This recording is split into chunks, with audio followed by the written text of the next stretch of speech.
नमस्कार बंधु माने आपण माननकु स्वागत आमर ही राशिर कार्यक्रम को। आजिर एही भिडियोटी विशेष भावरे मेष राशिर जातक और जातिका माननक पई बहुत गुरुत्वपूर्ण रही। आजिर एही भिडियो रे आमे कथा हेबा रथयात्रा परठारु मेष राशिर लोक माननक जीवन रे क्यों क्यों बड़ परिवर्तन गुड़िक आसीबो ताहा संपर्क रे।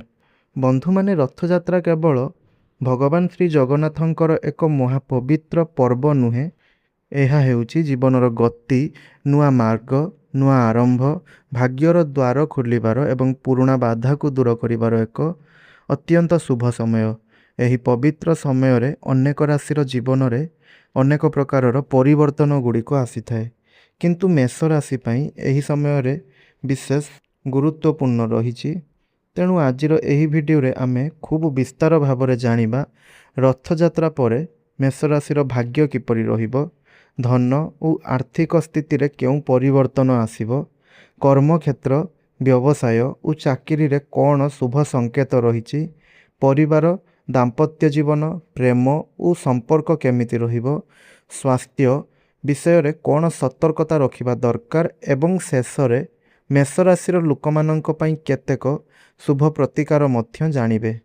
तेणु जदि आपणकर मेष राशि अटे किंबा आपणक घरे केही मेष राशिर व्यक्ति विशेष अछंती, तेबे एही वीडियो को आरंभरू शेष पर्यंत निश्चय देखंतु, कारण आजिर एही वीडियो रे आपण आगामी समय विषय रे अनेक गुप्त कथा जानिबाकू पाइबे। तेणु वीडियो को आरंभ करिबा पूर्वरु आपणको एक छोट अनुरोध, जदि आपण माने आम चैनल रे नुआ अछंती तेबे चैनल को सब्सक्राइब करि दियंतु। वीडियोटी भल लगिले लाइक करंतु, आपणकर मत कमेंट रे हमको निश्चय जणांतु एवं वीडियोटी को आपणकर परिवार और सांग मानक सह शेयर करि दियंतु। तो बंधु माने चलंतु आरंभ करिबा आजिर एही वीडियोटी को। तो सर्वप्रथम जानिबा मेष राशिर स्वभाव एवं एही समय रे कौन परिवर्तन आसुछि ताहा संपर्क रे। मेष राशि हेउछि अग्नि तत्वर राशि।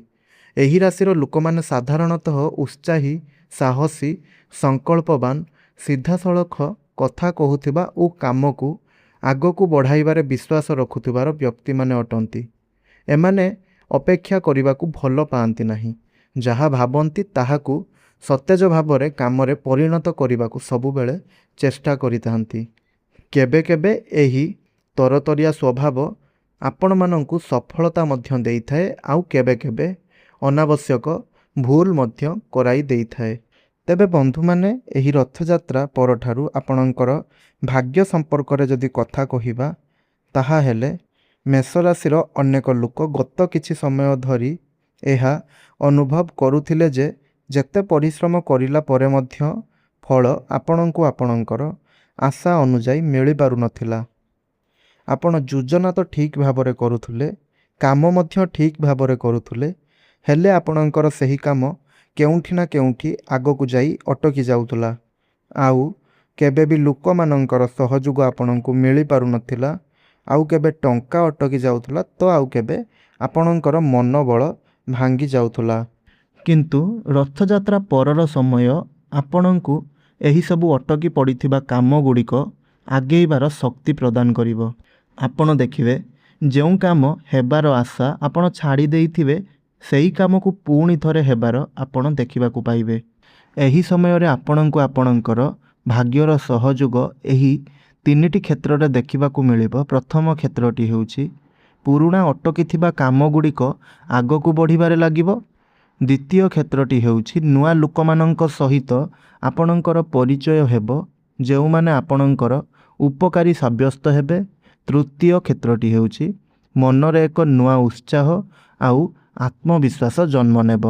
आपणंक मनरे एहा अनुभव हेबो जे हाँ एबे मु पारिबी, एबे परिस्थिति मो पक्षरे घुंचुछि। एही भावना ही आपणंकु आगकू नेब। धन और आर्थिक स्थिति कथा जदि आमे कहिबा, ताहेले आपणंकर जेउ बहुत दिन हेलानी आर्थिक समस्या को नहीं मुंडरे चाप रहिथिला, सेथिरु आपणंकु राहत मिलिबा आरंभ होइजिबो। जेउ माने चाकरी करूछंती सेमानंक पई नुआ दायित्व किछि आसीबा सहित अधिक आयर मध्य संभावना रहिछि। आउ जेउ माने प्रोत्साहन, इनसेंटिव, बोनस किंबा ଦରମା ବୃଦ୍ଧିର ଅପେକ୍ଷାରେ ରହିଥିଲେ ସେମାନଙ୍କର ଏହି ସମୟରେ ଆଶାଦାୟକ ଫଳ ସେମାନଙ୍କୁ ମିଳିବ। ଏହା ସହିତ ଯେଉଁମାନେ ବିଶେଷ କରି sales, marketing, construction, trading, online କାମ, କମିଶନ ଭିତ୍ତିକ କାମ, ଟେକ୍ନିକାଲ କିମ୍ବା ନିଜସ୍ୱ ଉଦ୍ୟମ କିଛି ଯେଉଁମାନଙ୍କର ରହିଛି ବା ଏହା ସହିତ ଯେଉଁମାନେ ଜଡ଼ିତ ଅଛନ୍ତି ସେମାନଙ୍କୁ ଭଲ ଲାଭ ଦେଖିବାର ସୁଯୋଗ ମିଳିବ। ଆଉ ଅଟକି ରହିଥିବା ପୁରୁଣା ଧନ, ବକେୟା ଧନ, ଅଟକିଥିବା ପେମେଣ୍ଟ ଏହିସବୁ କିଛି ଆପଣଙ୍କ ପାଖକୁ ଫେରିବାର ଯୁଗ ମଧ୍ୟ ରହିଛି। ହେଲେ ଯଦିଓ ଆପଣଙ୍କର ଆୟର ରାସ୍ତା ଖୋଲିପାରେ କିନ୍ତୁ ଖର୍ଚ୍ଚ ମଧ୍ୟ ଆପଣଙ୍କର ସେହିପରି ରହିବ। ତେଣୁ ଟିକିଏ ନିଜର ସଞ୍ଚୟ ଉପରେ ଧ୍ୟାନ ଦିଅନ୍ତୁ।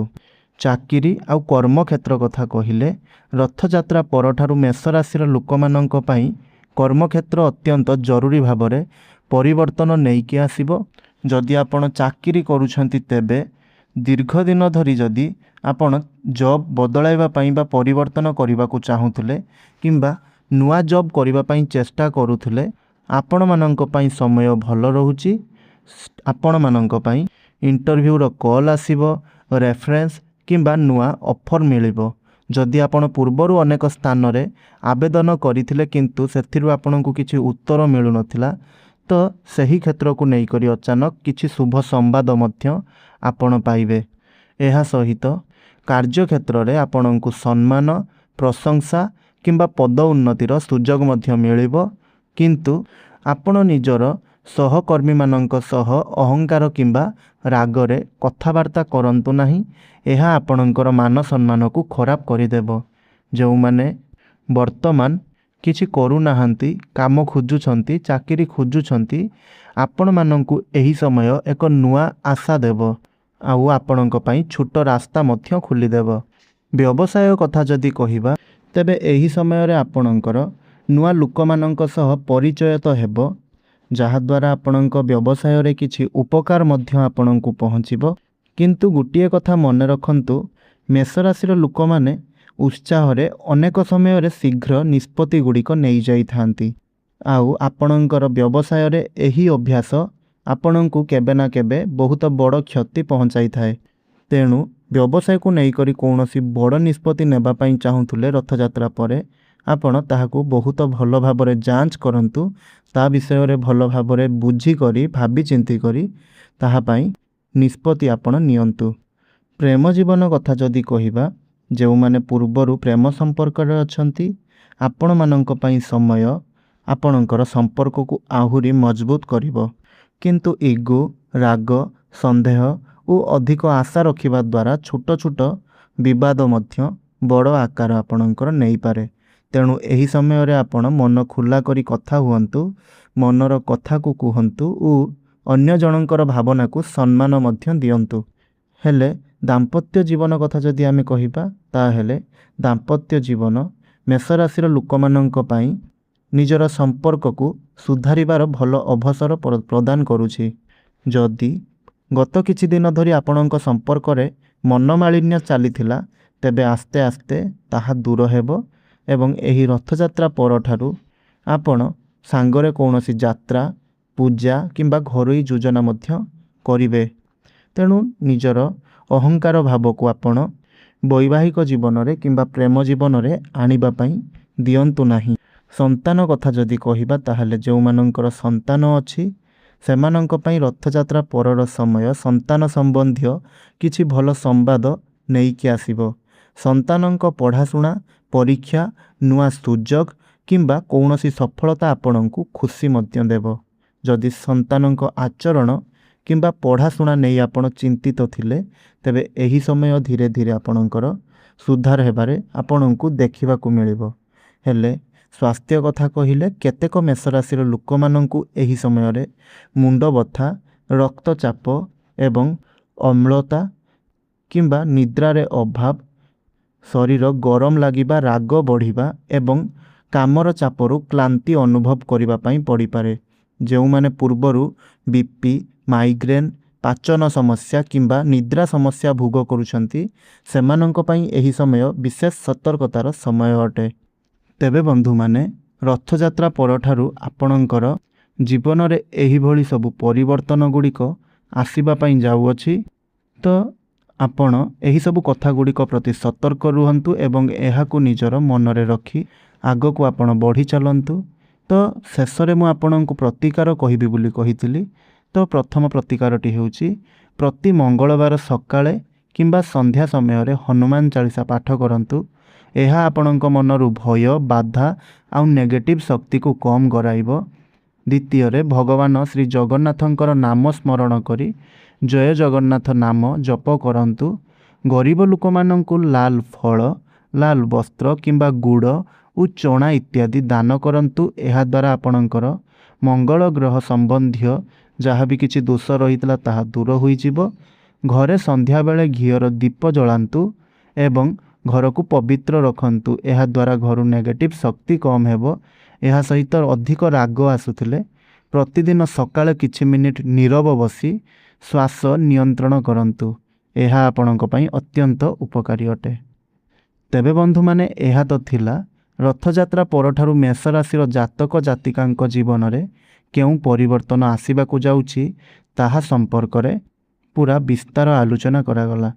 ଆଶା କରୁଛି ଆଜିର ଏହି ଭିଡ଼ିଓଟି ଆପଣଙ୍କୁ ନିଶ୍ଚୟ ଭଲ ଲାଗିଥିବ ଏବଂ ଏହା ମାଧ୍ୟମରେ ଆପଣ ଆପଣଙ୍କର ଆଗାମୀ ସମୟ ବିଷୟରେ ଅନେକ ଜରୁରୀ କଥା ଜାଣିପାରିଥିବେ। ତେବେ ଯଦି ଆପଣଙ୍କର ମେଷ ରାଶି ଅଟେ ତେବେ କମେଣ୍ଟରେ ନିଶ୍ଚୟ ଜୟ ଜଗନ୍ନାଥ ଲେଖିଦିଅନ୍ତୁ। ଭିଡ଼ିଓଟି ଭଲ ଲାଗିଥିଲେ ଲାଇକ୍ କରନ୍ତୁ। ଆପଣଙ୍କର ମତାମତ କମେଣ୍ଟରେ ନିଶ୍ଚୟ କୁହନ୍ତୁ। ନିଜ ପରିବାର ଓ ସାଙ୍ଗମାନଙ୍କ ସହ ସେୟାର କରନ୍ତୁ ଏହି ଭିଡ଼ିଓଟିକୁ ଏବଂ ଏହିଭଳି ଭିଡ଼ିଓ ଦେଖିବା ପାଇଁ ଆମର ଏହି ଚ୍ୟାନେଲକୁ ସବସ୍କ୍ରାଇବ୍ କରି ପାଖରେ ଆସୁଥିବା ଘଣ୍ଟିର ଚିହ୍ନକୁ ମଧ୍ୟ ଦବାଇ ଦିଅନ୍ତୁ। ଧନ୍ୟବାଦ।